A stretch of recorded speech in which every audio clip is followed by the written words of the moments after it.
Are you, Voice of Jane, are you really seriously bringing this? Coming back from your fasting because you've been absent for a little while and then you came back because you skipped the month of Ramadan? And is it really what you have to bring on the table? What comes next is not merely logically troubling, it is morally grotesque in ways that no amount of theological reframing has ever successfully addressed. There is a verse in Genesis 19 that most sermons skip over in approximately one breath. Preachers have spent 2,000 years developing a remarkable collective skill for reading past it quickly, smoothly, without pausing long enough for the congregation to absorb what it actually says. They focus on the wickedness of the mob outside the door. They focus on Lot's courage in refusing to hand over his guests. They frame the entire episode as a story about the virtue of hospitality and the depravity of Sodom. And in doing so, they hope you will not stop at verse 8. Because verse 8 is where the story stops being merely disturbing and becomes something that should make any morally conscious reader put the book down and stare at the wall. Two angels arrive in Sodom, disguised as ordinary men. Lot sees them at the city gate and insists they stay at his house for the night. That evening, the men of Sodom surround the house and demand that Lot send his guests out. The text is explicit about their intentions. They want to assault them sexually. The crowd is loud, aggressive, and growing. Lot steps outside and closes the door behind him. He refuses to hand over his guests. And then, in a single sentence, the story reveals exactly what kind of society produced it. Lot looks at the violent mob and offers them his 2 virgin daughters instead. His exact words, recorded in Genesis 19, verse 8, are these: "I have 2 daughters who have not known a man. Let me bring them out to you. And you can do to them as you please. Only do nothing to these men, for they have come under the shelter of my roof." Read that without the cushion of theological commentary around it. A father stands at his door and says to a rape mob, "Do not touch these strangers I met a few hours ago. Take my daughters. Do whatever you want to them." The hospitality code of the ancient Near Eastern world, the obligation to protect guests under your roof at almost any cost, was real, deeply embedded, and socially absolute in ways that modern readers find almost impossible to intuitively grasp. Anthropologists have documented this ethic across dozens of ancient cultures throughout the region. A host who failed to protect his guests faced social destruction, permanent shame, the collapse of his standing in the community. In that cultural framework, Lot's offer follows a recognizable logic. Guests were sacred. Daughters were property.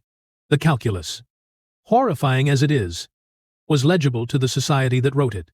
But the text does not present this as a tragic reflection of a brutal cultural norm. It presents Lot as righteous.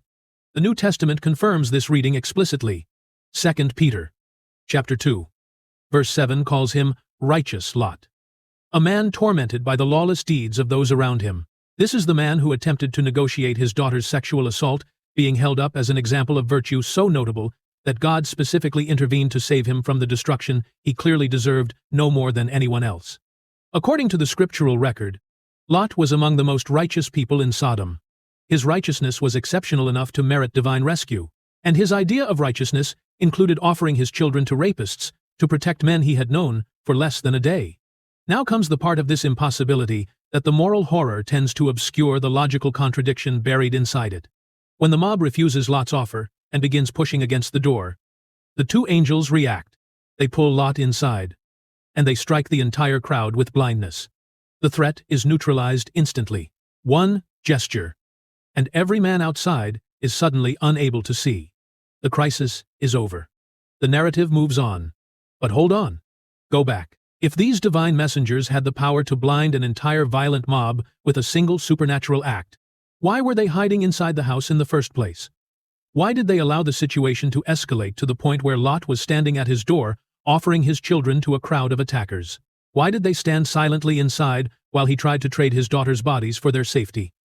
Why did they wait, listening, motionless, apparently unconcerned, while a father negotiated his own children's rape, and only act when the door itself was about to give way? The answer is not theological. The answer is structural. The author needed tension. He needed Lot to appear heroic.